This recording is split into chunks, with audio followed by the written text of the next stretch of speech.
Welcome, welcome, welcome, everyone, to another adventure into reality.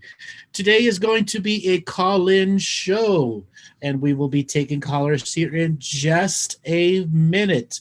We ask that if you are in the Zoom call, you please keep your video off. The next, if we call you as a caller, be next to your device. Two, if you are listening at a computer and going to be answering from another device, you have to turn off the audio from your other device or it will interfere. So those are the basic rules. Oh, we've got people who've already raised their hands. I didn't tell you to raise your hand yet. All of you people that are oh so really excited, all right, I'll let it happen. So if you are a person that wants to have any form of conversation be, whether it's an Akashic record reading, a talking about galactics and universals, or any topic whatsoever, that is what today's show is about. So you are not beholden to one concept. Now, if you are listening on Facebook or YouTube and want to be a part of the way to send questions via the chat room, or you want to join as a caller and be selected, you have to be in the Zoom room. To do that, all of the information is on the screen right now. You go to zoom.us and put in the meeting ID number, or you can dial in via your phone. We've got a bunch of people that are calling in via their phones right now also from all over the world. So you can see the call-in numbers, US, Canada, United Kingdom, and Australia, that allows you to toll-free dial into those particular numbers other than your data plan itself. And then you just put in the meeting ID number, and then it'll give you a little code of how to raise your hand to be selected as a phone caller. Now, the rules, we have generally give 10 to 15 minutes for each person. We want to fit as many people on the call as possible. So some people are nervous when they first get on, and it's okay to be nervous. And the way the Wheel of Callers works, I do not pick the callers. Robert has a complete random way of picking the callers. The last couple shows we saw the in chat room conspiracy, who has a picture and doesn't have a picture. No, Robert has his own system of randomly picking it. We call it the Wheel of Callers. So, Robert, let's ask everyone who wants to be a caller to raise their hand. Raise your hand, raise your hand, raise your hand. Give everyone a second or two to figure out how to click on that participants button and raise their hand. There we go. A number of people. There we go. Robert, do your mystical magic of randomness and see who our first caller is today.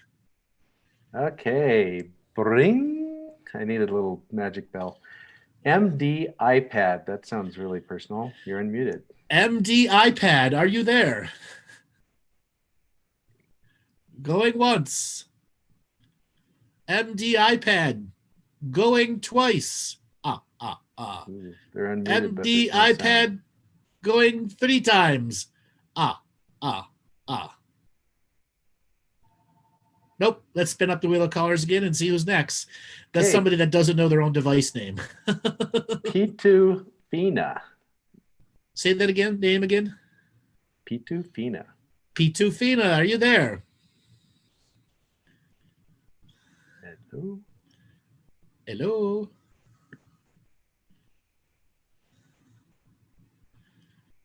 Pitu Fina. They're not unmuting.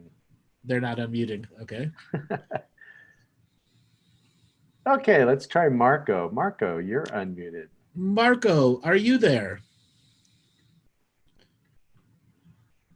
Marco. Oh, this is interesting. Okay, let's try Delta Bells. Delta Bells, are you there? Hello, can you hear me? Yes, we made it to a caller. Woo! You are the first Where are you calling from today? From Lafayette, Louisiana. Lafayette, Louisiana. What do you want to talk about today? Well, I have a couple of questions. Certainly. One is when we die and there's the white light, I want to know, is it a trap or is it something I should embrace? So first thing first, what makes you think it's a trap? All Well, of the conspiracy, hold on, let me finish. All the conspiracy theory idiot light workers who say the light's the trap and they have no idea what the afterlife means. Yes, that's only because I heard it from someone else. Okay, so why would you take that as a fact of the truth? That's why I'm asking you, because I haven't. Follow the light. Okay. There's a reason it's called the light. Okay. Now, there are a variety of people from a variety of different religious communities that have regurgitated this awful conspiracy over and over and over and over and over again. And I simply say it's a regurgitated conspiracy community thing that just doesn't go away because people aren't using their discernment.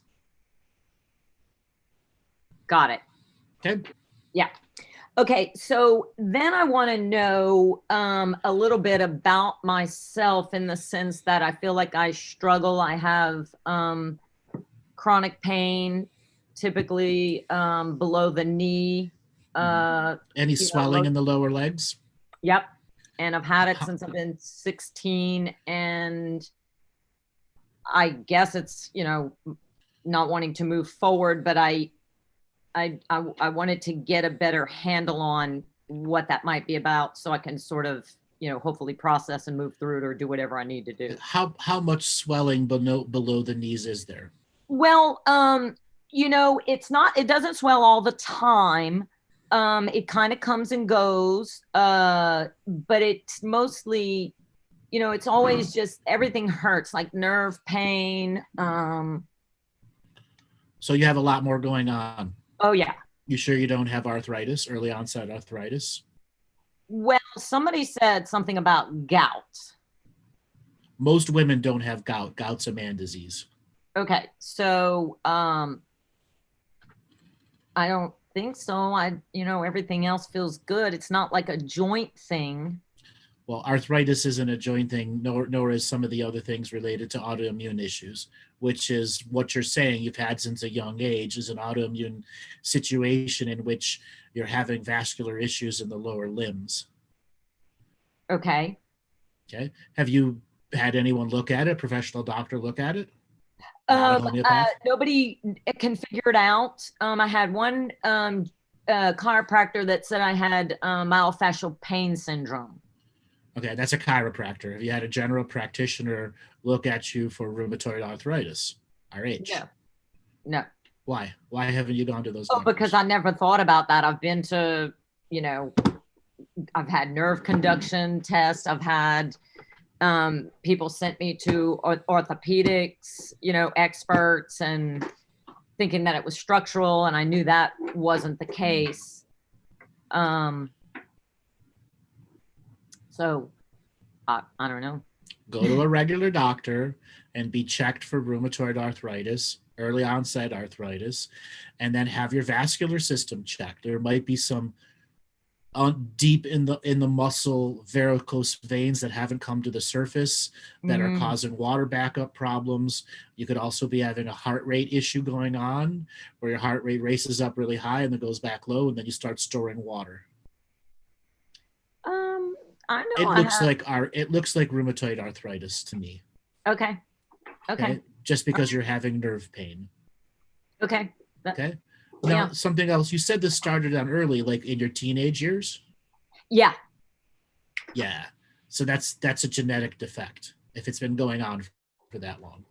Can you be quiet, please? Okay. It's not an environmental situation, and it's not a dietary issue. It's a long-term genetic issue. That doesn't surprise me. Okay. Mm-hmm. So calcium is very important. Vitamin C is very important. Vitamin D3 and 12, and then getting regular vitamin B12 shots. Finding a doctor or doctor's office that will prescribe B12 shots for you. Okay. That's just to maintain healthy living. That's not going to get you out of the swelling. And right now, you got to get yourself out of those cyclical swelling that the rheumatoids, whatever the situation is creating. Okay. Can you give me some information about what I'm doing here, this life around? Well, tell me a little bit about yourself. What do you do for a job? What's your career? What your joys and happiness is? What spirituality mean to you? Yeah, I used to do construction. I got out of that. I am passionate about spiritual forms of healing. I seem to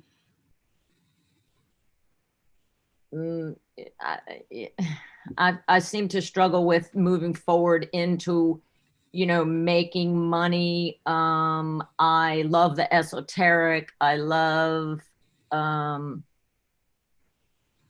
my spirituality is, I meditate, I do binaural beats, I do. What does prayer mean to you? Well, I don't like the normal praying kind of thing, so I tend to do the whole Ho'oponopono kind of prayer. Mm-hmm. And I actually do, I don't call it this anymore, but reconnective healing, I use that as a prayer. That way it's just, kind of not really saying I want a specific outcome. I just use it as a form of, handing it over to the divine to. So prayer is your legacy and birthright, and it need not have a religion or an esoteric practice behind it, but it still needs your individuated presence to make it work. And one of the things I can tell you, if you're having an issue with the terminology prayer, you're having an issue with how you learn prayer in the beginning. Prayer is one of the most advanced tools of self-healing and self-nurturing that one can create for themselves that need not attach to any religion other than the self and its greater forms of exploration. Now, as I'm tuning into, there's a variety of past lives that are greatly influencing you at the age that you're at right now to take up a new career. The past life that's very important here was in the early 1900s, 1902 to about 1950, 1949. You are running for the Kentucky, like the lieutenant governor of the state of Kentucky. So, or something at that level of office.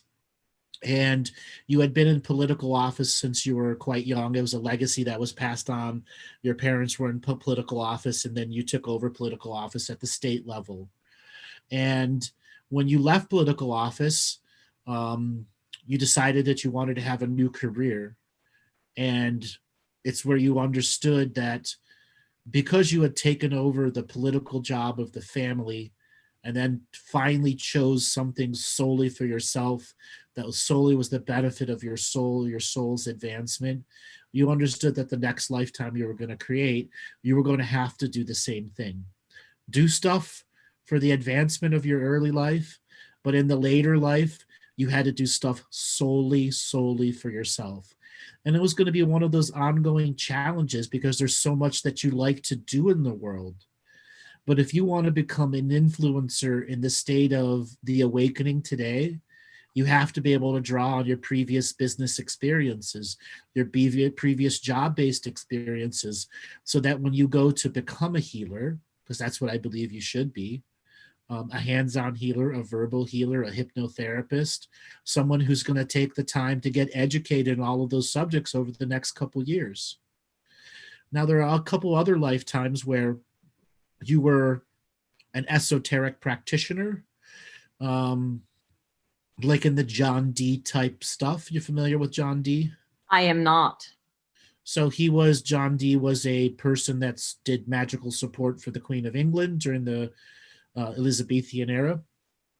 So he would be an esoteric practitioner that could do all sorts of magical stuff back in the old day. And you were an advisor to many different businesses an esoteric advisor when to invest, when not to invest. Is the risk of piracy capturing your ships high? Is the risk of hurricanes taking the ships high or not? So you were a consultant, an esoteric consultant to many different shipping and receiving companies, and your sources were actually used by Lloyd's of London to validate insurance claims. So you were an esoteric consultant.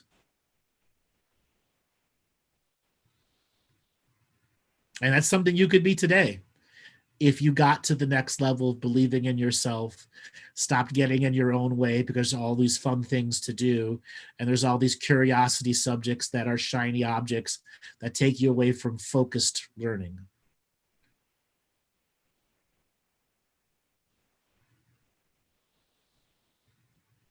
Are you there? Did we lose her, Robert? Let's Okay, see. yeah. There you Yeah. go. There we go.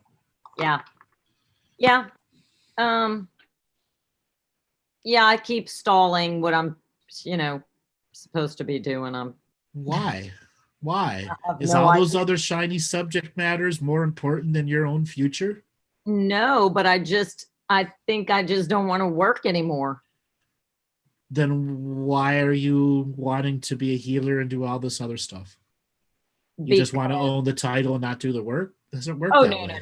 No, because I know, I get it. I'm just poking you on the side here. knows, yeah.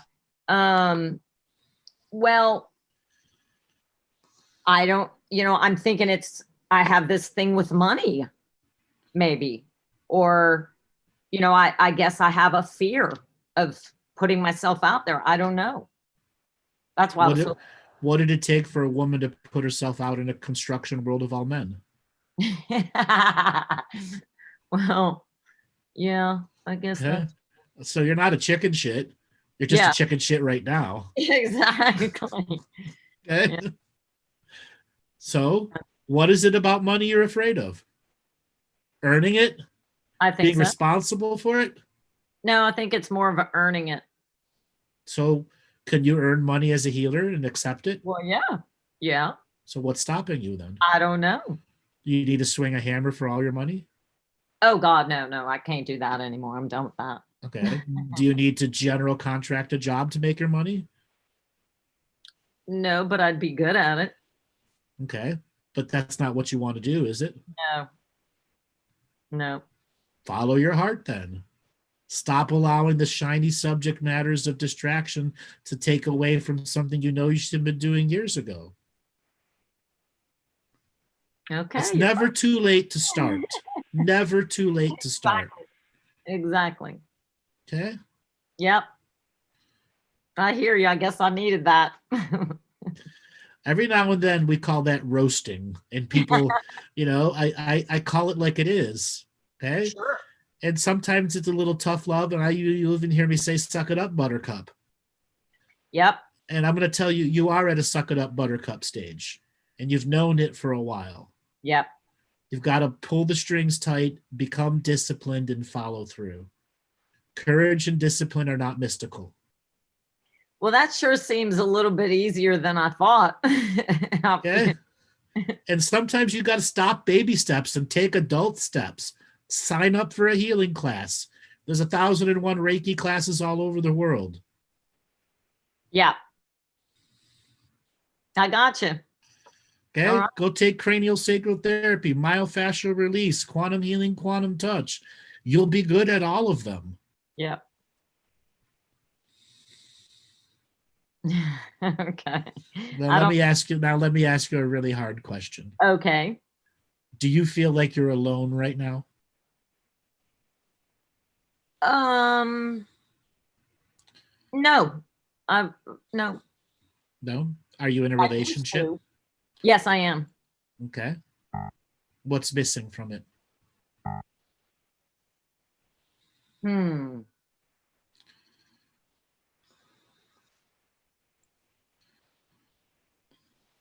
I don't think anything's missing from it right now. So then if you're in a good relationship, why is it so hard for you to move forward? If you got all this support. I do have support. That I do have. Okay. Why is it so hard for you to move forward? I think it's because I feel like I worked physically so hard, and I feel like I made money and things, I got caught up in the bubble bust. I got caught, because I'm in a new relationship now. So, but the old relationship got us caught up in the bubble bust, got caught us up in the BP oil spill, got us caught up. And so, during those times, lost everything. And then, come back, from scratch. And now that I'm 53 years old, I'm like, okay, wait a minute. You don't want to start from scratch again. No, I don't want to do that anymore. So you got to make a choice. Do you want to be an influencer in the awakening of the world and use your spirituality to help people? Or do you just want to sit back and watch everyone else do it? I want to do it with everyone else. Then suck it up, Buttercup. Okay. Okay. Put a plan together, strategize, put on the power shoes, the business boots, and do it. I am working on my website right now. Okay. That's a baby step. Right now you got to get educated too. Yeah, well, I know what I want to do. I'm actually getting educated, but the older stuff that I've already done is what I really am passionate about, and then I'm thinking I can move into the other stuff slowly once I have a clientele. It's just more time consuming. But the thing is, to get a clientele, you have to market yourself. Exactly. You need a marketing campaign with a variety of skills, not just the old stuff you were good at and you haven't practiced in a long time. I know, and that's what I'm being a lazy son of a bitch at. Okay. Fire her. Fire the lazy bitch inside you. Pink slipper.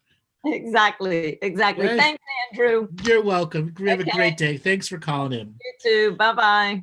All right, Robert, let's spin up the wheel of infinite callers and see who's next to their phone. Lillian Alex. Lillian Alex, are you there? Yo, can you hear us? Yes, another caller. Where are you calling from? Yeah, Portland, Oregon, my friend. Portland, Oregon. Welcome to the show. What do you want to talk about today? Oh, wow. Lily, do you have a question on the top of your head? Well, so we've been diving into like the Galactic science and Asha and Nadine's work, and I had recently read the Seth material, that specific Jane Roberts book, and correlating the two. And, obviously there's a lot of things that say this, not that. So wanting to know, what part of that was, valid or. They're all valid. Yeah. If you really want to make the next level of pattern recognition between Seth, colonic sciences, and some of the other material, have you heard of a teacher called Alice Bailey? No, I haven't. The one that created the 7-ray readings, the 7 rays. He's from the early 1900s. Will be one of the most advanced teachers and books out there that you could possibly begin to make large-scale pattern recognition. Okay? Yeah. What was her last name? It's a he, Alice Bailey. Bailey. Alice was a male's name in the early 1900s. True. Because I've heard of the rays, for sure. Yeah. And how it's like with astrology, but. And he's got dozens and dozens of ancient material book out there that will blow your mind.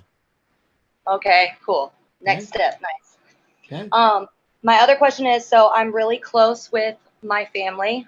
I've always felt like I'm definitely the black sheep, if you will, although they completely accept me and are loving to me, but I'm definitely like the most out there one. And I've always believed in reincarnation and felt really strongly about me and my older sister, as well as my dad, like more on a soulmate level, and then my little sister and my mom. And I'm just wondering if with the Akashic Records you could validate any of that. So they're all part of your sheep family, yes. So sheep. I said they're all part of your sheep family. I'm making a joke. They're all soul family members. You've lived dozens of lifetimes with them. Now, your father, you and him have some very unique lifetimes. You were both police officers in New York City during the Prohibition, and you were some corrupt ass cops. Oh no. Oh, corrupt. Oh Okay, no. some corrupt All right. cops. But at the because he was in that era, he was your father, and you were the son, and you became a police officer at like age 17. He got you in early, and you had a deal. They had deals with the mafia to get the Prohibition alcohol in. But once Prohibition ended, a lot of the corrupt cops made so much money that they retired and became mini gangsters themselves. And that's what ended up happening to you. And your own father arrested you and sent you to jail, Huh. even though he was a corrupt ass cop too. But he Wow. wanted to make a point to you. Is your father one of those people that has to have his point heard all the time? He can be for sure. Okay. I mean, I had a psychic say we were married in a past life, and she was like, "You were married to your dad in another life. Is that weird?" And I was like, "Well, no, because he's my dad this time, and that's, you know, That's very common. yeah, Oftentimes, family members have been married to each other and have had children with each other. That's why they're right, in this evolution afterwards. Now, yeah, your mother and you have a not so strange. You really had an agricultural background, beer brewing, alcohol brewing, but this is in the early 1400s, 1500s, 1600s, 1700s. Corn, peanuts, almonds, farms, and successful agricultural people. Okay? cool. She likes to farm and does the plant thing. She's got a green thumb. I just got into it last couple years. Okay. Well, you'll probably become a natural at it if you let some of your esoteric focus be a part of it. Very cool. I guess before I let my boyfriend ask, is there anything else that I need to know right now that I could benefit from knowing from the Akashic Records as well? Are you having any medical issues that you're avoiding talking about? No, I have pulmonary stenosis. I was born with it and I haven't got it checked up, but that's like the only thing that's running. I mean, a cigarette smoker, that is definitely something that's always. What does the pulmonary stenosis actually do to you? My pulmonary valve doesn't open all the way. It was like the doctor said, if you had to have heart issues, this is what you'd want because it'll never affect you. I basically only have to take a lot of penicillin when I go to the dentist, which I haven't gone in a number of years and have, healthy teeth. So the risk is if you were to get sick and get an infection, it can go to the heart very fast. Yeah, basically. And just that I need to get, an ultrasound, but would need the old records to even know if anything has changed or happened. But okay. I'm pretty healthy and strong. You are pretty healthy. I asked that for a reason. There is this tension energy that's going on inside you about your body. Okay. And sometimes usually that says there's an unlooked at thing. Or right. you're in some kind of misidentification or you're desensitized to part of your body. Sure. I can bring more awareness to my body for sure. Any unevolved traumas that you haven't looked at in a while? I mean, I guess there's a lot of childhood stuff that got, just blacked out because of my parents' divorce and the fights and stuff. But me and my sisters, my older sister specifically, have been doing some of like the fragmentation or like, inner child work. So definitely need to take a more, methodical approach to actually doing some of the. Yes, the methodical approach that labels it as ritual and ceremony of healing. Yeah, bring forth some of the hard to retrieve memories. Well, I would actually make it an actual ritual and ceremony. Like one of the big things I talk about is people using outdoor or indoor fires, not candles. And doing the work around, not candles, actually doing the work around a fire. Can you have an outdoor fire where you're at? I think we can if we just have the correct fire pit type of do it. It's going to make a gigantic difference in the inner work that you do. And this goes for anyone that's out there. Having a real live fire, it makes a gigantic difference in how you process the energy. Now, if you're not able to have a fire, you have a home stove in which you could put a pot of water on. that you can do the same damn thing, imprinting the prayers, the wisdom into the water that's turning into steam that's going into your house, that you could easily add essential oils to, and you can still do some witchy stuff with it. All right, cool. More ceremony. Call it ceremony, so that over the next 5 or 6 times you go to do this work, there's a sacred meaning behind it. I've been actually writing like on my to-do list daily. I've been writing ceremony and like cleansing rituals. I've been starting to use the terminology also from watching you. So it makes a huge difference when you make those moments sacred. Nice. Okay. So what's your boyfriend's name? I'm Alex. Hey, Alex, how's it going? It's going pretty good, Andrew. I'm very excited to be talking to you. We discovered you through Lauren Eisenhower about a month ago and kind of dug pretty deep. So shouts to Laura, and thank you for everything that you're doing for these folks as well. I definitely hear a lot of similar issues with other callers, so it's really nice to listen every week. Great. So what did you want to talk to me about? There's a lot of stuff, but something that another worker has told me was I had a past life in Atlantis working with grids, like setting up the grid work for Atlantis, and I'm wondering if you see anything like that in the Akashic record, and if that is something that I need to be working on now. Okay. Do you know what the grids are?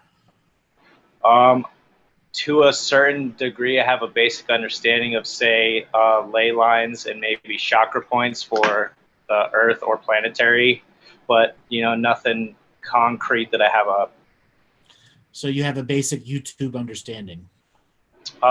You could say that, I guess. You've got what I call a YouTube PhD. Okay. So okay. You were in the Atlantean times, you were a geomancer. And okay. It's not just grids. It's thousands of different aspects that use different grids. Example, if there's a pyramid in one place, it completely alters the local grid. If there's a monolithic monument, it completely alters the grid. If there's 10 monuments within 50 kilometers of each other, there's a totally different grid. And there's another grid on top of that, another grid on top of that, and another grid that occupies the whole planet. The geomancer learns to tap into many different grids at once and then take energy from one grid and, like a canal system, guide it through another grid and then puts it into another place so that they can begin storing energy for large works projects. Okay. So you were a geomancer who can take energy from any other place and store it in a particular area where large building projects were going to be taking place.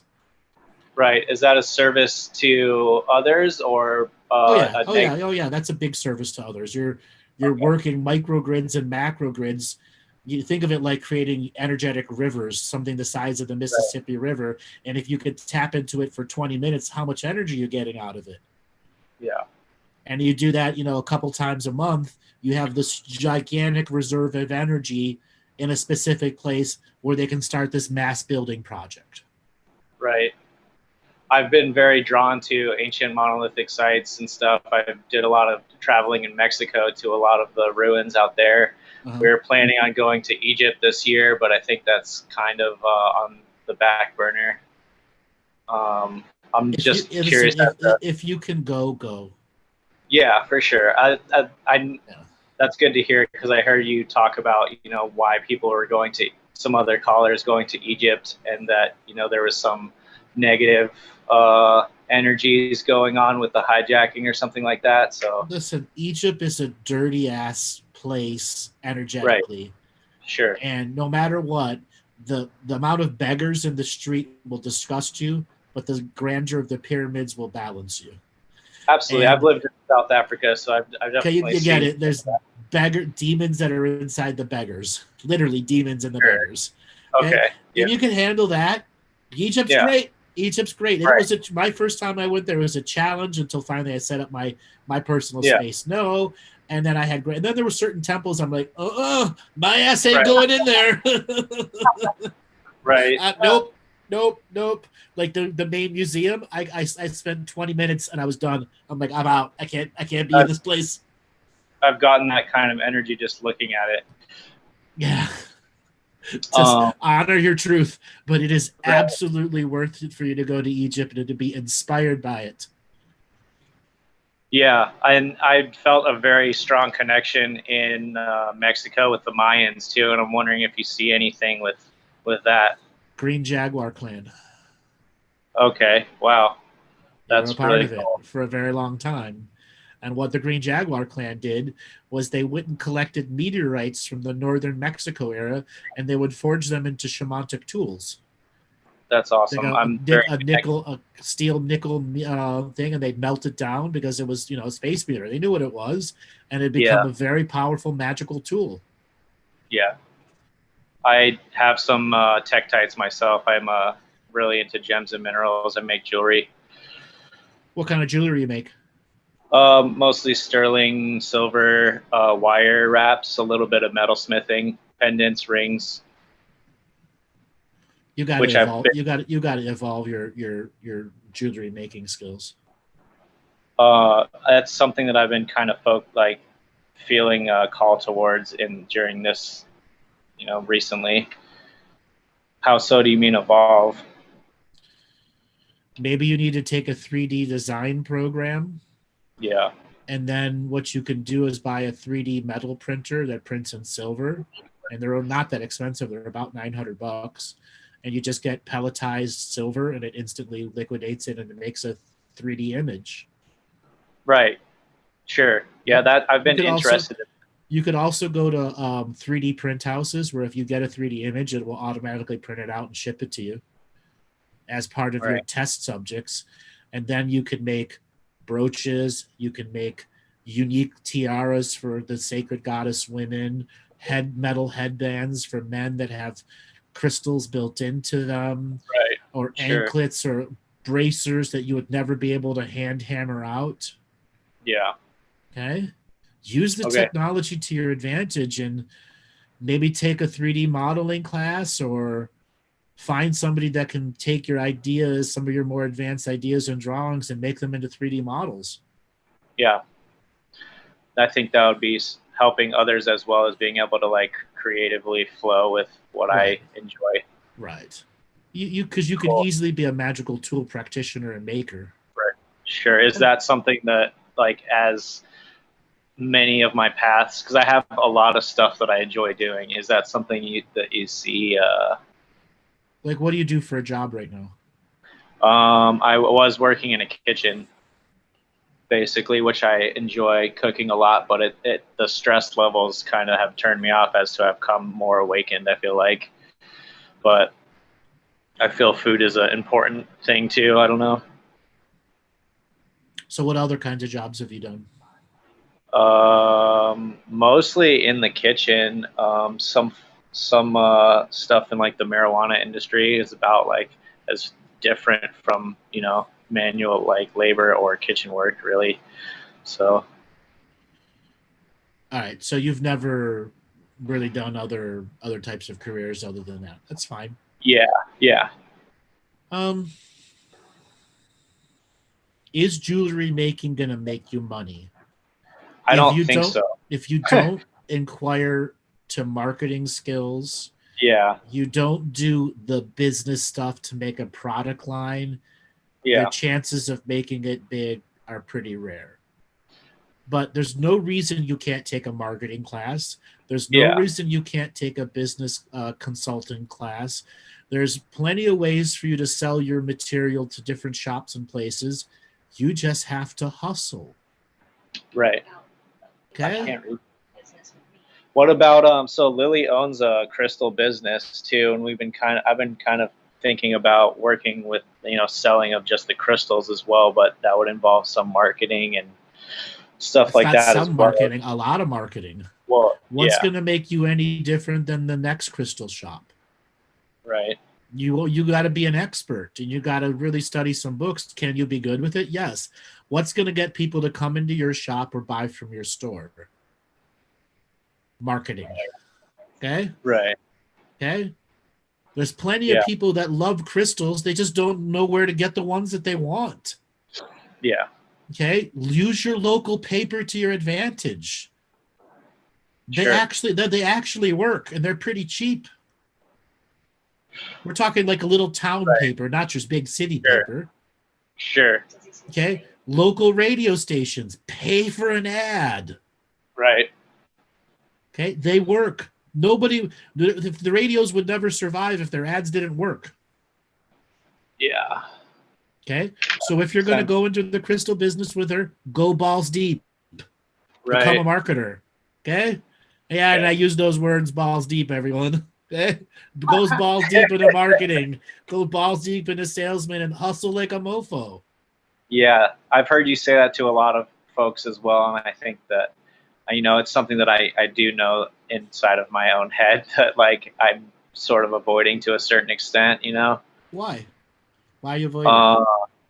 Well, I just realized that an immediate monetary value isn't there, but I'm at a point where I'm not really motivated working for other people anymore.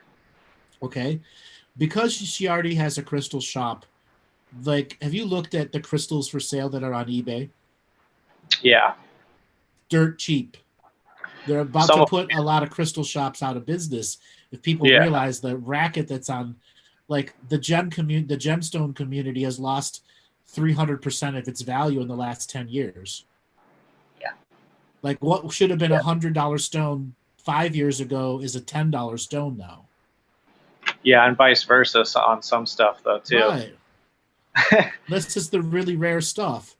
Let me tell you, if you guys were to see what my eBay stuff is, you'd be like, holy shit. Because I'm looking for the steals. Like, I just got an emerald that should have been a $350 emerald for $12. Right. 600 carats. 600 carat emerald. Okay. Damn. Yeah. So I know that this is, I don't want to speak for Lily, but I know that she isn't very excited about online sales. I don't want to evolve. Tough luck. You're never going to survive as a crystal shop unless you got 1,000 people walking through your store a day and so much foot traffic you're kicking the people out. What about like how everybody's doing the van life, doing like a mobile store? Because I just love the shows. I love changing. Have you ever done it with the competition with all the other people who are undercutting you in sales? I mean, I've definitely done like on the road, like traveled for vending shows a bunch, and you can make a living, but the challenge is undercutting. And you have COVID now. 85% of the shows are canceled. Yeah, they are. Okay. But that won't be for forever. Yeah, it's going to be a long time. It's going to be well into 2022 before the shows survive. Because right now, more than half the promoters are out of business because they couldn't have a summer. That's the big thing right now is the promoters are done. And will the promoters have what? Capital to reinvest into the next show. Yeah, I mean, I've got friends in the crystal industry that go show to show to show to show. And the amount of promoters that are out of business is mind-blowing. Yeah. Okay. And then the vendors that are going out of business, even more mind-blowing.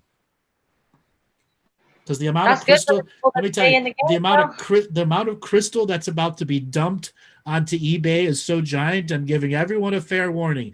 If you want $1 million crystal collection for $1,000 in the next 6 months, if you watch eBay, you can get $1 million crystal collection for $1,000. We'll check it out. Sending a lot of people. Well, so I mean, there's definitely some stuff to be focused on and worked on. I think now is a good time to be doing it. Thanks for your time and appreciate you, man. I got one more thing for you, guy. Perfect. Okay. Why have you been devaluating yourself?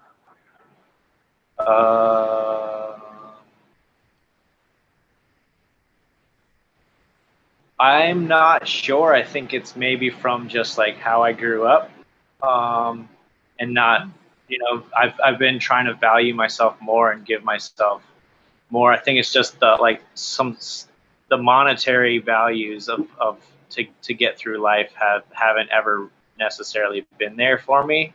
You've been stuck in lack. Right, maybe. My mantra is abundance. So it's abundance in other things besides. But you're stuck in lack, and you've had to do a lot of DIYing. Yeah, that's true. And that after a while gets very tiresome for you. Yeah. Okay. Yeah. You got to have a lot more valuating for what you do. Your art, your jewelry is there. Again, you just need to evolve it and get some really powerful, valuated genius moments and hustle. Yeah. People do like you, man.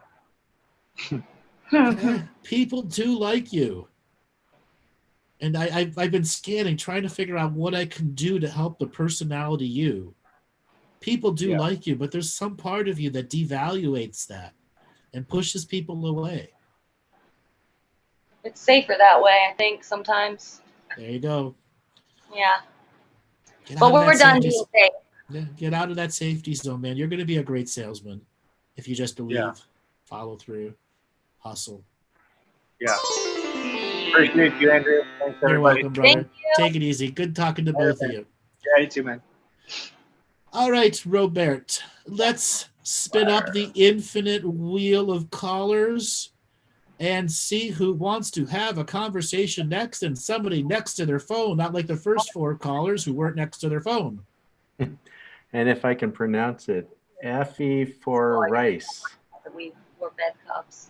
Effie for rice, are you there? And my mom, we were. Hello. Hello, where are you calling from? Farmers together. Ooh, Fire. I hear noise. Farmers together. Oh, yeah. Robert, we've got a couple people talking there. Yeah, I'm There hearing we go. someone else. I don't know. No, they're gone now. So where are you calling from? Oh, hello. My name's Jamie. I'm calling from the Jersey Shore, New Jersey. Jamie from Jersey Shore. Jersey Shore. Welcome to the show. What do you want to talk about today? Oh, thank you. My first time here. I'm not tech savvy at all, so I'm very happy I got through. Yes, Alrighty. you made it through the infinite wheel of callers. It was your time in the universe to be picked. Oh, I could use it. I'm interested more just in a general, Akashic reading. I mean, Okay. I've definitely picked up on my own, had a little epiphanies here and there throughout my life, about past lives, but I don't know how accurate I've been. Well, tell me a little bit about yourself. I'm an artist. I'm a painting instructor. I currently work in the restaurant industry now with this whole, scamdemic going on. I lost both of those jobs, sadly. But I used to teach English. I was an English teacher for 5 years. Okay. I'm a single mom. What kind of art do you do? Painting with acrylics. Okay. Any other kinds of art? That's it, really. Just a painting. Okay. Said you're single mom. How many kids? Single mom, 1 son. Yeah, divorced. So. And how old's the child? He's 9. 9. Okay. What does spirituality mean to you? It's hard for me to put into words.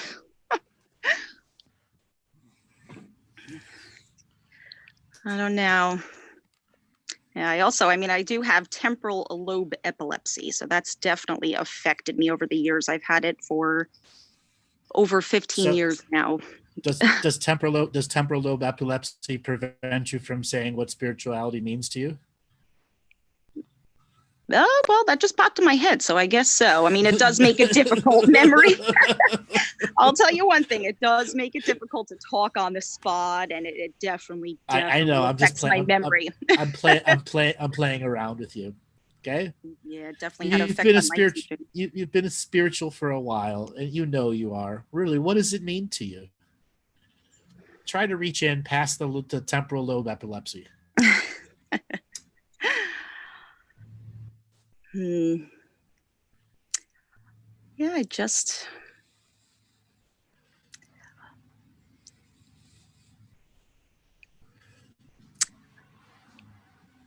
Feel I don't know. it. I mean, I've always been, spiritual. Relax, not relax, religious. relax, and feel it. Oh, there you are. Oh, I should go out. Relax, and feel it. Oh, yeah, I've never been religious, very spiritual. I mean, just believing in a higher power and just, more like frequencies.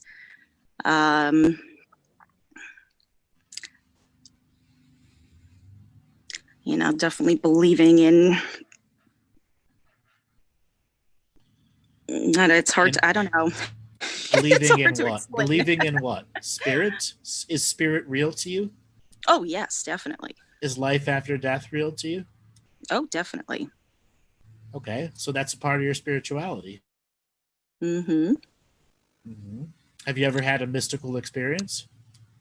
Yes. I mean, I just, definitely believe in, other, parallel universes. And I mean, part of my seizures, with these seizures that I get, it makes me feel like I'm like drifting off into some other reality.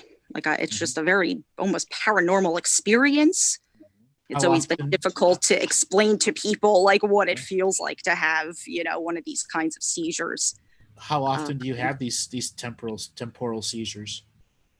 Now they're much more mild and they're very, very random, super random. Now it's maybe, they come in clusters, so it's maybe a couple times a month. And I do get the craniosacral therapy. So if they do get really bad and too intense, then I'll go to my my doctor, my friend, craniosacral therapy. But they've been pretty mild. I mean, years ago, they were really, really bad. I lost my license and I couldn't hold down a job because I'd always have seizures on the job and, I couldn't work for a while. But I always, kind of powered through and got through, college and still, held down quite a few jobs regardless. Never been into medication, though. No medications have ever worked for me. So I was super grateful when I found craniosacral therapy. It does work. So what I have now is very mild. But like I said, if I do, if they get too intense, I know I could go to my therapist. So.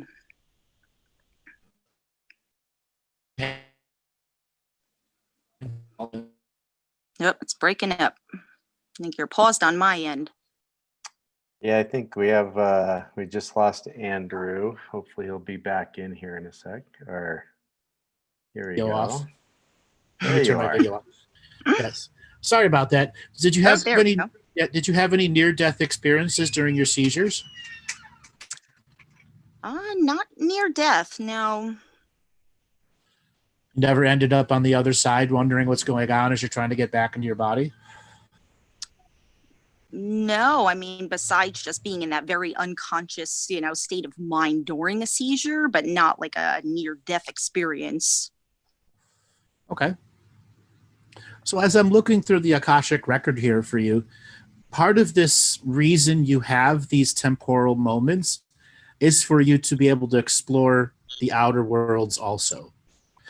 Now, you're still having seizures on a regular basis, meaning there's very little medicines will be able to do for you. That means that which is a negative has a positive aspect to it. Mm-hmm. Okay. And do you have an inkling before a seizure comes on? Does it have any kind of warning? Oh, yeah, definitely. What's your trigger? There doesn't really seem to be a trigger. It happens at really random moments. But I mean, for me, it's almost the opposite of like a deja vu. You just start feeling like you're drifting off. And I get these little glimpses maybe a few times. And I know one's coming or I'm going to have one that day. And then I do. Okay, so the next time that you have this feeling coming on for you, I want you to try to go into a meditative state. Mm-hmm. You can try that? Yes. And use something that has binaural beats to it. Have you ever used binaural beats? Yes. Okay. Does that trigger your epilepsy at all anymore with flashing lights? No, that's never been a trigger. Okay. So you can there's plenty of videos on YouTube that have binaural beats and geometric patterns in the swirl shape. Have you seen those? Yes. Okay. I want you to start using those as a focus.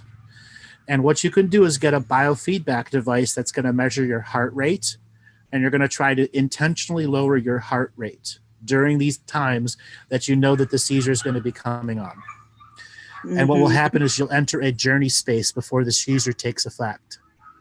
And you might actually have some significant out-of-body experiences in which you'll meet spirit guides. Mm-hmm. Because for every seizure you've had some powerful spiritual moments on the other side. You just don't remember them. Yeah, I can definitely tell that. I mean, one time that was really significant for me. I came out of this seizure and I did write down humongous all over my lesson plans when I was teaching. And it said, "Don't teach, get out," with a bunch of exclamation points. So I knew it was my higher self or a guide or something made me write that while I was unconscious during the seizure. And that was like really, really significant for me out of, different messages that I feel like I've gotten sometimes during these seizures. Mm-hmm. And part of your greater journey is to understand you've had this going on for a very long time. You have to make it work to your advantage. Mm-hmm. Okay? You've got to understand that you can have any experience and suddenly be in a temporal state of out of time. Because that is the nature of what happens to you. You exit time. Oh, yeah. And you're technically a time traveler at that moment. Mm-hmm. Well... Yeah, I've always felt, too, that I, don't belong here. I mean, when my seizures were more intense years ago, I would always say during that, before going unconscious, I would always repeat, "I just want to go home. I just want to go home. I just want to go home." And where is home? Where's home? That's what I'm like. I feel like I've had past lives here before, but then always having this sensation that I want to go home. I don't want to be here. It's like, so, and during those moments of, during those seizures, feeling that so strongly. Listen, you've been here a long time. You've been here for 34 million years. Mm. Okay, you're not new to this neighborhood. Mm-hmm. You're a legacy soul that has been here a long time. Mm. And because you're a legacy soul, that means you don't get to do it the easy way. Okay. Okay. And part of the journey to discipline and self-mastery is taking the skill sets of meditation, using binaural beats, and some of the other major tools that are out there that can put you in that altered state, and using your previous many experiences that you are considered seizures, where you can initiate yourself going into no time. Mm-hmm. And then having spiritual journeys. Now, the first thing I'm going to say is you have a lot of off-world activity around you. And I mean a lot. And I was questioning whether I would tell you about it or not. And there's a reason why. Some people are ready and some people aren't. I think you're ready for it right now. I would appreciate it, yes. Do you ever have that sense that off-worlders have been in and around your environment, taking you up into ships? No, you don't have any Not memories. really. I mean, I did have one really, really intense experience. I don't remember being taken off, but I definitely had that paralysis, and I saw there was 4 of them around me, and I just was pretty much paralyzed, but I don't have any memory of them taking me anywhere specifically. What was around you? It was just more like shadows. I mean, it was at nighttime. I didn't see really any details, but it was very intense. You don't really know what it was. No. Okay. Because you have this rare syndrome of seizures going in and out of time, you are a highly prized scientific experiment. Mm. And I use the word experiment. So lots of things have been put inside of you, and whenever you have a seizure, they disappear and go somewhere else. And then they go and search, where did this thing that I put, this tracking device that I put inside her, where did it go to? Okay. Now, what does this mean for the greater you? You have a very unique skill that we call a sickness that can be turned into a skill if you're willing to look at it in a completely different way. Mm-hmm. Okay? To become an alchemist with it. And understand a lot of the fear that you've been experiencing now is just getting you away from a greater truth that you're a natural time traveler with this sickness, this disease. Okay. There are a lot of people that would give their right arm to be a time traveler. Yeah, I feel it. It's hard. I mean, there's a lot of people out there with temporal lobe epilepsy, and they explain that. I mean, it definitely makes you feel like you're time traveling. I mean, there's definitely something more to it than, some doctors and others make it out to be. And now you have to learn to create a philosophy and language about the feelings and experiences that you're going through. Mm-hmm. Yeah, someone I was recently dating is a naturopathic doctor and a craniosacral therapist. And, and I was really interested in connecting with her because I just felt like, okay, you might be able to understand me. Very, very spiritual, very into, shaman work. And sadly, it didn't work out. But I was kind of hoping, someone to kind of hold my hand and take me through this. But I got to try to just be independent and do this work on my own. No one can hold your hand and take I know. you through it. That's one of my weaknesses. It's like I'm very, very independent person. I got a lot of Sagittarius, Aquarius, but sometimes I want a guide or just someone to help me with the process. There are thousands waiting for you. You just haven't listened or heard them. For whatever reason, you're blocking them capacity to communicate to you. Mm-hmm. The show I just did this last Tuesday with Martina was talking about connecting to guides and guardians the first time. Did you listen to that show? No, not. I don't believe so. It'd be a good idea for you to go and listen to this last Tuesday show and begin actually attempting to talk to the guides and guardians and realizing you have a very big avoidance mechanism about that subject matter. The logical mind in you isn't accepting that can be there. Mm-hmm. Okay, and did mom put that into you and dad put that into you? The spirit world isn't real? No, my mother was Catholic, so she was very, church, go to church, the Bible, church, and was not as that would explain why if it's not an angel, it's not Saint Michael, it's not fucking real. Mm-hmm. Okay. Yeah, that never jived with me, so I never went to church with her. So therefore, you've got to get out of that whole concept of religion separate of you, and that you have a natural capacity to communicate to them. Mm-hmm. And you got to begin investing personal time into making first contact, second contact, and third contact.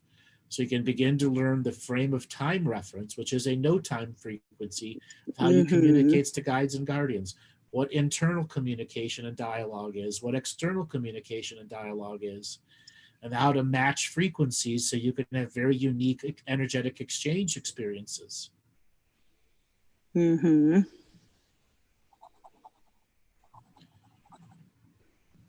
All right. Yeah, my mother is in spirit now. My mother passed in 2016. My brother as well. Mm-hmm. I definitely have connected with them, but through dreams, but definitely want to work more on that as well. I'm going to reiterate. You have to change your perspective about your temporal epilepsy. Literally change your perspective about it. It is going to be what it is. You're not on any medications to control it. Therefore, change your perspective about it. If you know that a seizure is coming, go into that meditative state. Pull up the binaural beats. Do whatever you can do to lower your heart rate and be ready for it to come on. Embrace it. It's a leap of faith for you right now.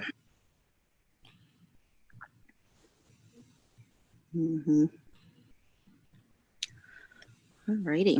Is there anything else you could pick up on, or anything else you think I should know, or? What's your diet like?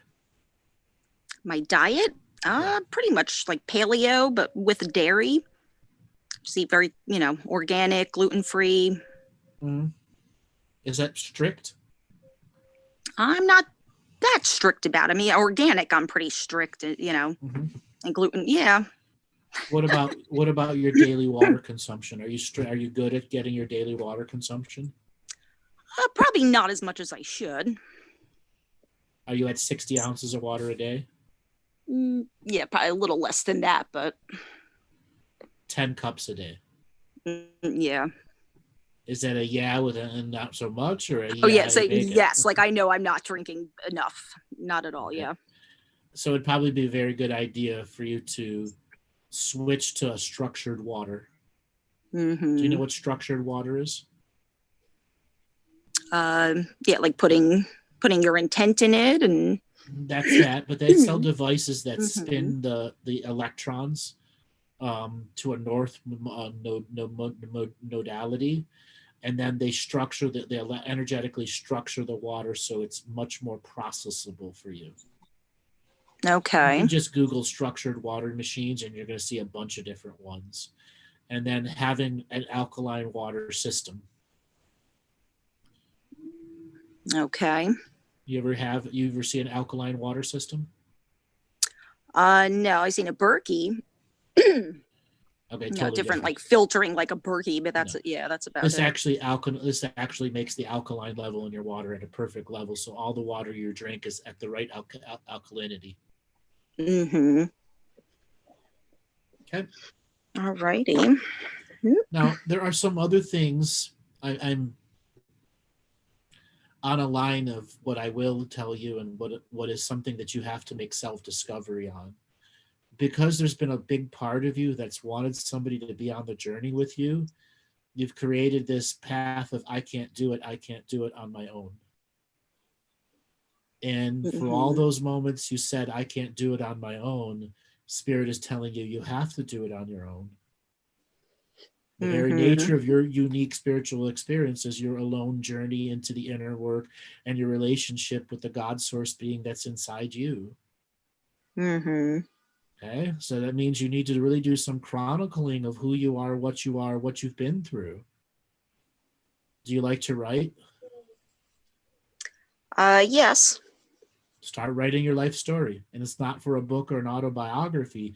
It's just so that you can challenge the mind and the temporal you for all the experiences that you can pull out of your raw memories and start writing them down. Okay? And then start reading it on a regular basis so you can make a larger pattern recognition of what's going on inside you.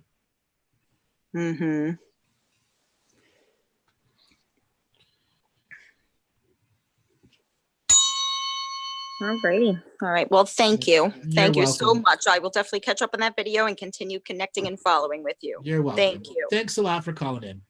Mwah. All right, Robert. Let's go back to that infinite wheel of callers and see who has their hand raised and is next to their phone and is ready to have a conversation. Alrighty, Waldine Fox, you are getting a signal to unmute. Waldine Fox, are you there? Yes. Can you hear me? Yes, I can hear you. Where are you calling from? Arizona. Well, Arizona. Welcome to the show. What do you want to talk about today? I'm just, oh my gosh, my stomach's in knots right now. And I felt it coming on right before because I'm sitting here doing some calculus. And then for some reason, my stomach started turning in knots. And I'm like, okay, I'm going to be called next. And then sure enough, I'm called next. Okay. So you were doing some spiritual calculus. Yes, that indeed. All right. So you kind of answered the questions with the first caller that you had about the spiritual, like the religion part of it. And I think I struggled with it for a really long time until I listened to you on the show that you did with Laura Eisenhower. And that's what got me hooked. And I was like, oh my gosh. And then after that, I was like, okay, yeah, I'm just going to put this aside. And then I went in for the email. And then the next day you had sent out The Shaman's Death. And I read that and I got like really emotional with it just because I have, I'm Native American and I have these ties to my heritage where my ancestors they were powerful people. One of my ancestors helped his people and brought the singing of the gourds and just all this amazing things. And I'm like, well, where do I fit into that? Because I'm kind of, what I'm actually going to school for is business entrepreneurialism. The reason why I'm going to school for that is I wanted to create a foundation or create something because I'm a 2-time felon, but I wanted to create something for at-risk youth. I wanted to, I don't know, help with my story. I've been sober and clean for over 8 years. And I'm kind of at this turning point where I'm just kind of like, I'm made for something more. I just don't know what. You know, I spent about 10 years in the serving industry being a bartender. And a lot of things had, I don't know. I guess my question would be, because I know a little bit about my lineage, but how far back do we date? And am I on the right path? And also, I know that I've predicted a lot of things. And the other day in the vehicle, my sister came to visit and she's like, well, Dean, I think you're really psychic. And I said, no, I kind of vibe with people. I understand like their energies and I can kind of, that's about as far as I can go. But during this meditation I did this afternoon, I was kind of like, okay, well, help me get, you know, my third eye open, help me understand it. But I also think that I've put a block up to it. Just, I don't know. But I mean, if I'm even on the right track, I mean, I'm doubting myself and I don't know. Okay, I'm going to stop talking because you're amazing and I'll just let you do your thing. Thank you. So first thing first, I'm going to tell you, you are a super psychic and you have been avoiding it your whole life. Second, what is your Native American lineage? What clans? I'm getting emotional talking. It's okay. You're in a safe place. Don't worry about it. Everyone here is loving you. My mother is Wallapai and Yavapai Apache. My father is Lakota Sioux from the 7 Fire Councils. He's Lower Bro Lakota, which were from the Burning Thighs. And he said Sac and Fox, but I think it's actually Creek or Cherokee. But yeah, so I'm kind of like full-blooded, but I've got all these different mixtures in me. You're a full-blooded mutt. Yes. Okay. You are a rare fucking bird. Do you get that? Yes. You know how rare you are? Do you really understand how rare you are? No, I do not. You're 1 in a million. And that's an underestimate.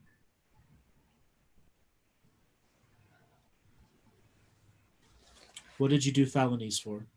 Drugs? No, when I was younger, I got involved with alcohol and I ended up committing aggravated assault on I think she was 36 years old, but this was a woman I trusted.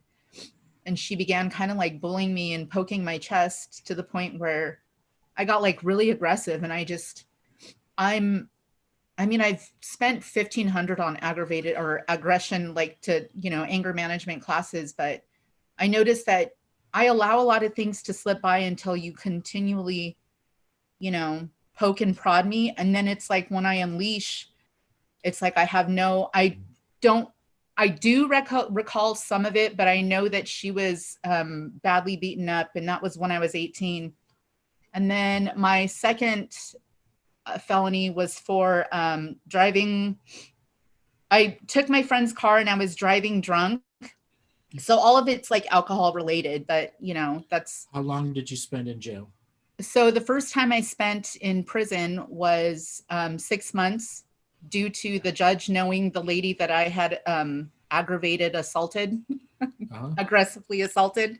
But he had mentioned how it's kind of rare to see this because she's in every Saturday night fight in the local bars. So I'm only going to sentence you to 6 months. Okay. And then the second one was for 10 months. Okay. Did you serve 10 months? And No, I actually. For 6 months? No, I think I did a total of 4 months the first time. And then the second time, I think I only served 6 or 5 because I had a lot of back time that I did in jail. Basically under a year. Yes. And that was in jail?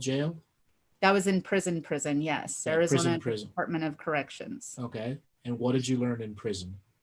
Oh my gosh. It is so weird that you're tapping into this, and I kind of knew that you were going to do this. Because you're a super fucking psychic. Yes. So on the prison yard, what I ended up doing is I ended up I mean, I don't know where I picked up palm reading. I remember reading a book about it, and this girl was sitting in front of me, and I just said, hand me your palm.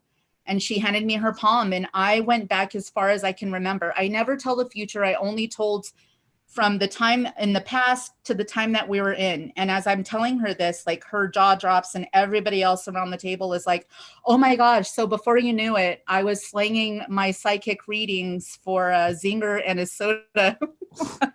Getting your sardines and your breaks. Yes. Full on commissary. Yes.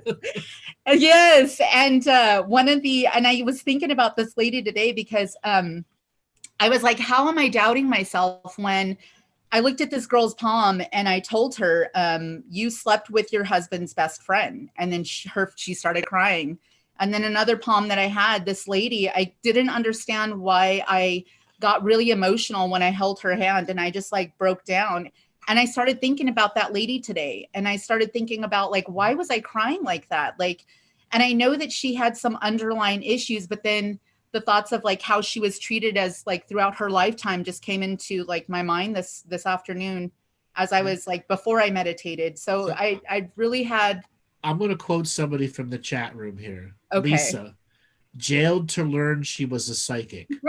That is karmic retribution from your Indian side. Smack. What more proof do you need that that's what you should be doing? Okay.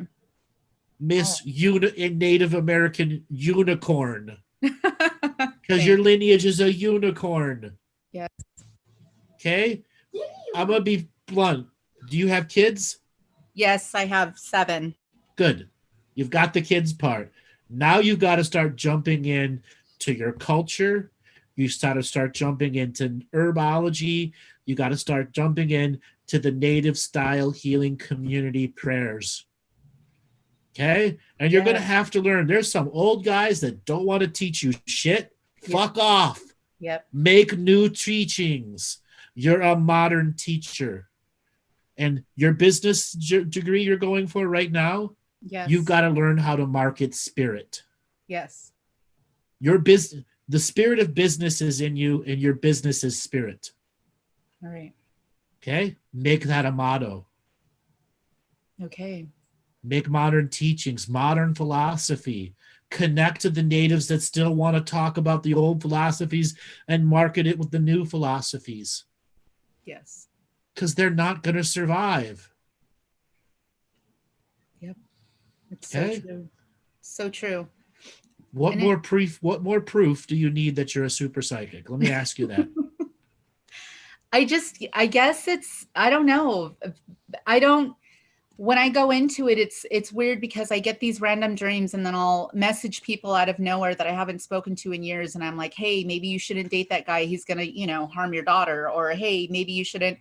And then I always, before I end up like closing off with my message, I'm like, okay, this is just something that, so you know that I'm not like weird. I was like, this is what you between you and your daughter, this is like and she's like, oh my gosh, like there's so many times that I have done that. But at the same time, I doubt it. And I kind of keep it under wraps because I'm also afraid of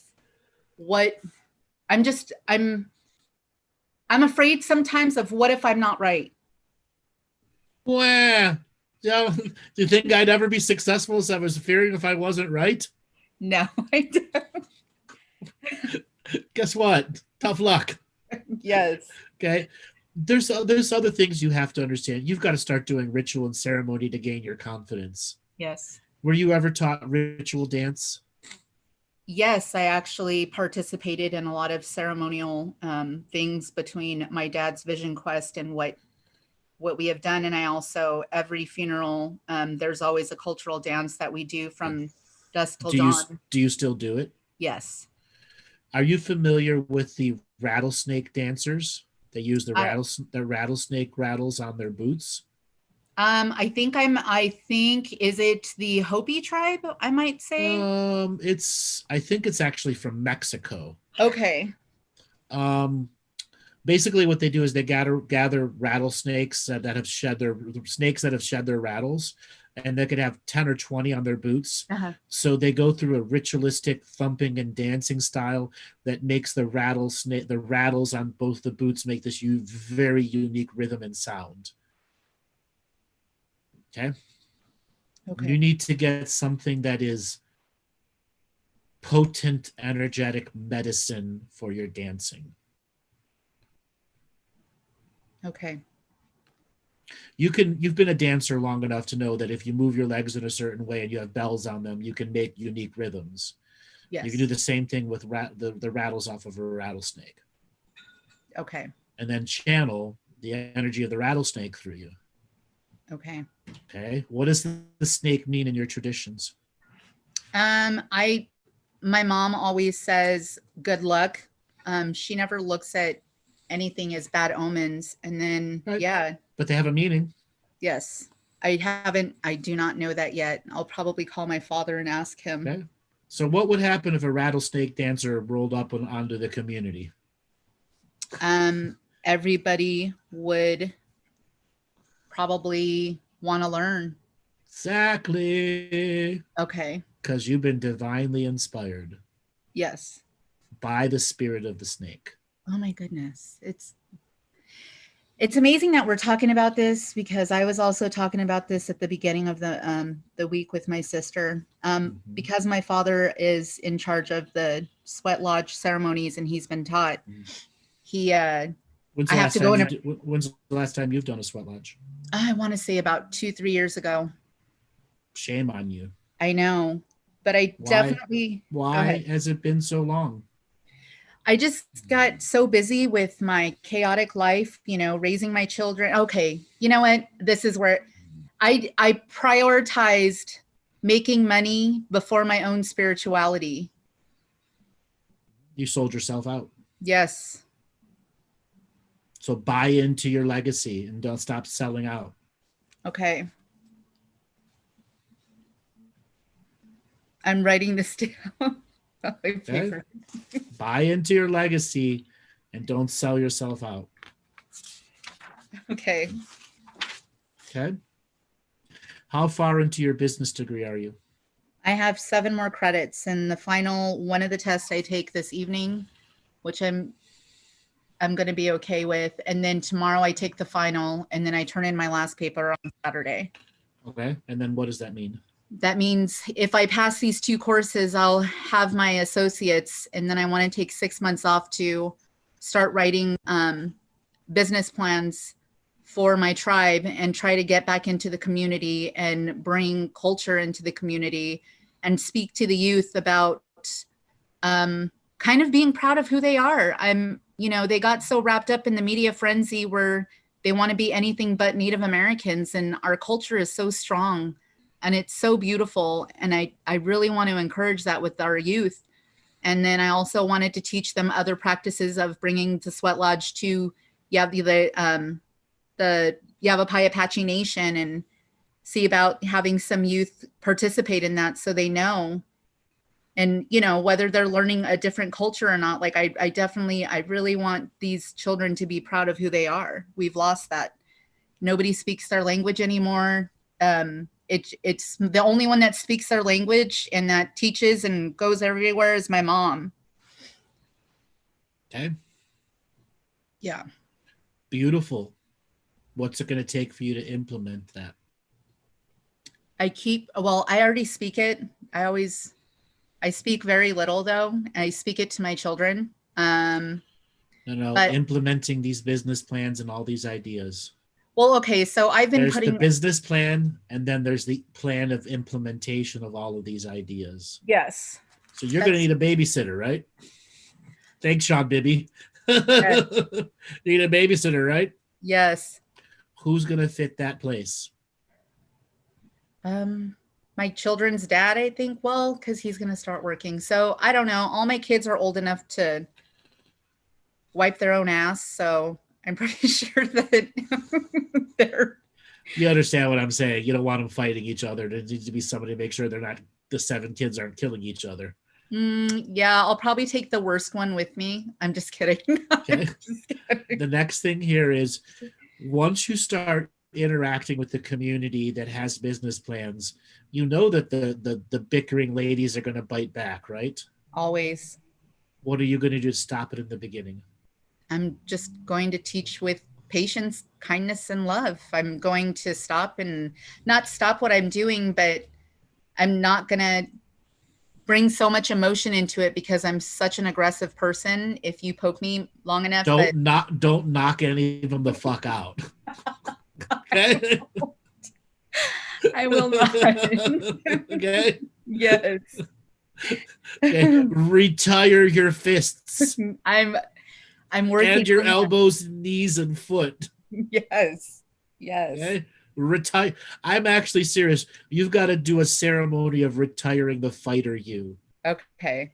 I cross it over as a blue road spirit. So right now you do not need to be a warrior.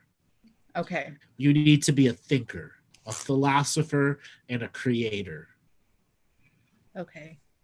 That's what you want to cultivate in you so that your inner genius can in turn activate the inner geniuses of others. Okay. Get and do some sweat lodges. Actually, does your community allow you to take any form of notes into your sweat lodge? No, not the way. Well, I'm sure they do. Yes. The last one I went to, yes. So, because you could just write down the bullet points of your business plan and present it to spirit as part of your prayer process to the grandfather stones, so that when you go into that visionary space, your business is spirit and the spirit of business flows through you, because you're meant to do the spiritual work to help the community. And you know that the natural spiritual work will inspire the community to do what? Better itself. Yes. If you're going to do a community project that helps people relearn the language, I know spirit wants to be a part of that, and spirit wants prayers with that. Yes. Okay? If you're going to do anything to advance the community, spirit wants to be a part of that. Be willing to bring your business concept and ideas to the prayer table. Okay. Okay? All right. And remind yourself that unicorn has to regularly start going and doing sweat lodges. Okay. And those 7 unicorn kids too? Yes. Okay. Yeah. How many people in your community are full-bred mutts? I want to say not with their different cultures, but I probably not. No, not many. I think we're the only ones. You're the only ones. Okay. Yes. Okay. You got to start honoring the unicorn inside you too. Yes. Okay. Because there are 7 children waiting for you as a powerful shamanic spirit for you to step up at the next level, so that one of them might take up the legacy of being the shaman for the next generation, so that they could teach the next generation of shamans. Yes. You are so right. Legacy. And I keep legacy, telling them, legacy. And they're too young to understand what the word legacy means right now. Therefore, your passion will inspire them. All right. Okay. Also, I wanted to know if when I pray to, I call him Chucha, does he hear me? Because I know how powerful he was in his medicine. And yes, he does. He's actually trying to speak to you right now, but you've stopped listening a long time ago. And when talk to him right now. Say, Chucha, I am here to listen. I am opening my mind and heart. Please speak to me. Let me hear your voice again. Atohi ka waka kaka chiko hata taka waka. Teko yatata.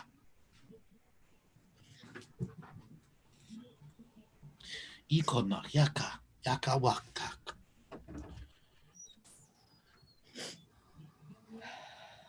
Where are those tears coming from?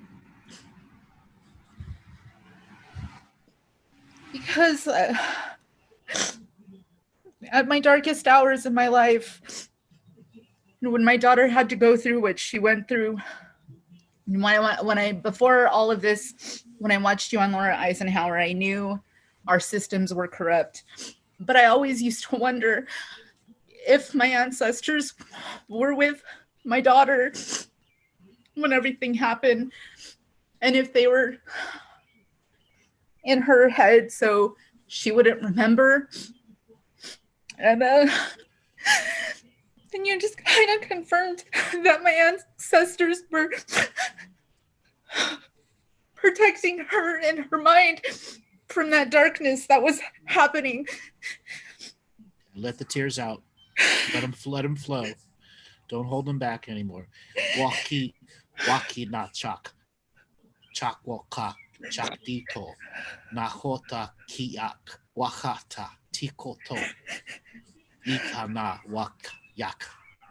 Uki na hetako. Ishna ukiete uka dehekat. Mashna hika. Washna hika. Ushna.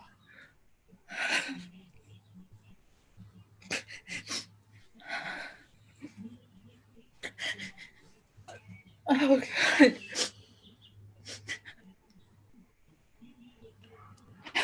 It's coming out of you now. This darkness is all coming out. Yes. Let it out. Don't hold on to any more of this darkness. The ancestors are putting the grandmother's shawl around you right now. Accept the grandmother's shawl.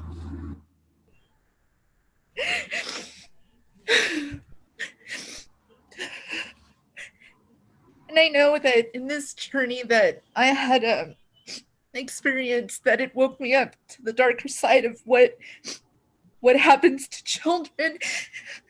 But I knew it was all for something. I just didn't know what yet. And I beat myself up so many nights from what my daughter had to endure. For every night you beat yourself up, you are letting go. Every tear, every sob is letting go of each and every one of those nights. You need not self-deprecate anymore. Give all those tears to the ancestors. Let them pull them out of your eyes, your ears, your throat, your mouth. Give away right now. Give away those tears. Tears become knowingness and truth.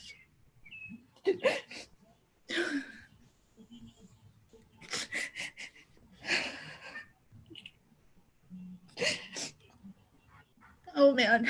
Thank you. You're welcome. It's my honor to help you. Got to help you polish up that unicorn horn. Yes. So it glistens bright. So it's not a brown horn anymore. Yes. Oh, my gosh. Thank you so much. You're amazing. When I first seen you, I wanted to know if I was from a different planet and hear all the good things that you told David about himself. And I wanted to hear that about me, but this wasn't about that. This was more about what I've been holding on to for the longest time. Right. And let's finish letting go of it. Yes. Let's not leave any stone unturned here.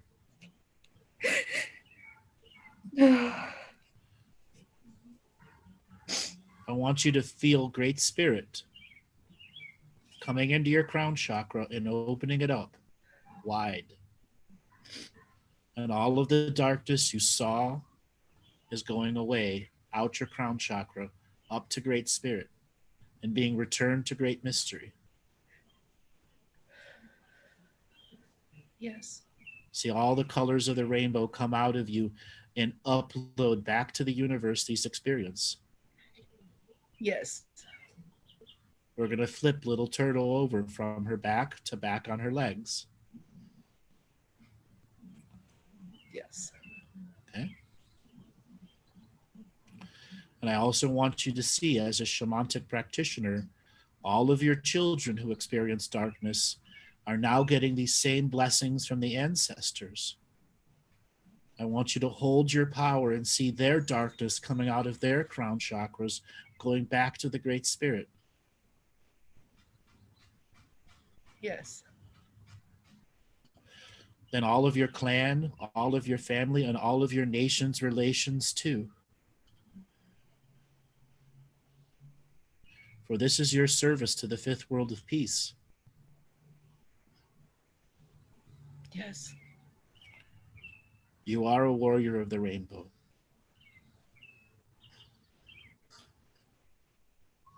The time is now, and the power is in you. Thank you.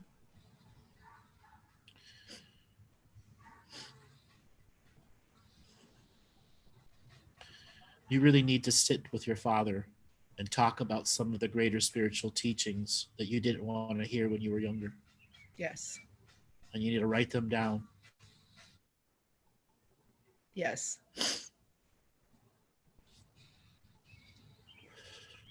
That is the greatest gift you can do for your people. And then you can make a determination along with your father and the other elders, what teachings need to be revealed to the rest of the world. And the legacy and dollars that are earned from those books and production can help the whole community. Oh, yes.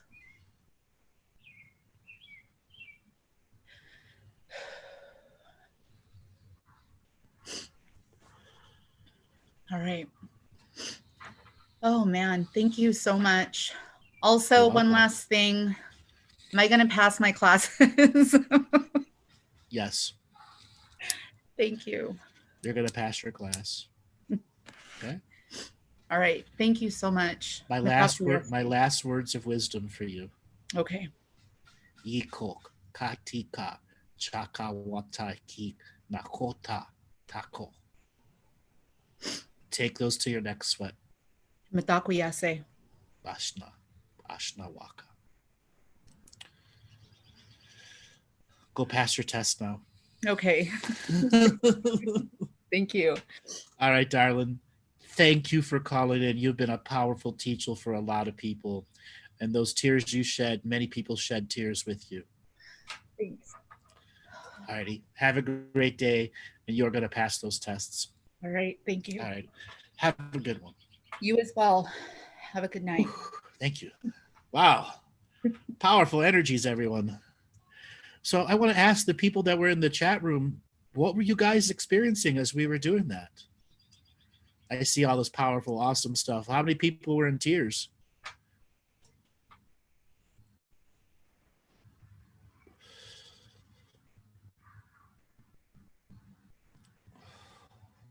A lot of people are still in tears.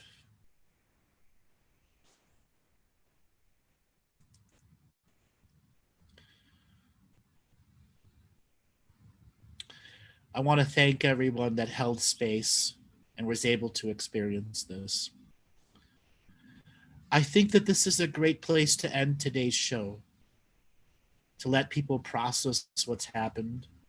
And all the future people that are going to be listening to this in the archives in the future, the chat room is flowing here. And if you are crying in the future, you are still a part of this transformation today. I'll be on this coming Tuesday at 12 noon Pacific. I will be on tomorrow with Monty Dean. We'll be doing our comedy show from 6 to 8 p.m. Eastern time tomorrow. So for all of you that have a stick up your ass, don't come to that show unless that stick is removed. We will be taking the piss out of everything, making fun and having joy. And if you are going to call into the show, we recommend you call in from your bathtub, because we've had multiple callers that call into our show in the bathtub. And then we will be back this coming Tuesday, where I'll have Martina Rubmuller on with me once again, going into the in-depth of spirit. And then every Thursday at 6 p.m. to 8 p.m. Eastern time is the open call-in show. Thanks a lot, everyone. Get out there and do your sacred work. Aho.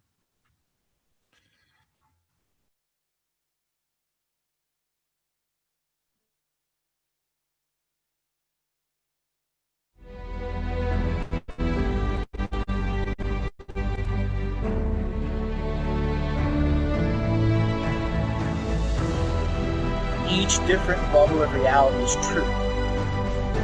A galactic historian is a person that looks at all the lines of dramatic karma. Nudge, nudge, it's the Holy Grail. Improvise. Mysterious. It's counter psychic intelligence. Why is DNA farming of this star cluster so important? Because we do manifest our reality. We do create our reality.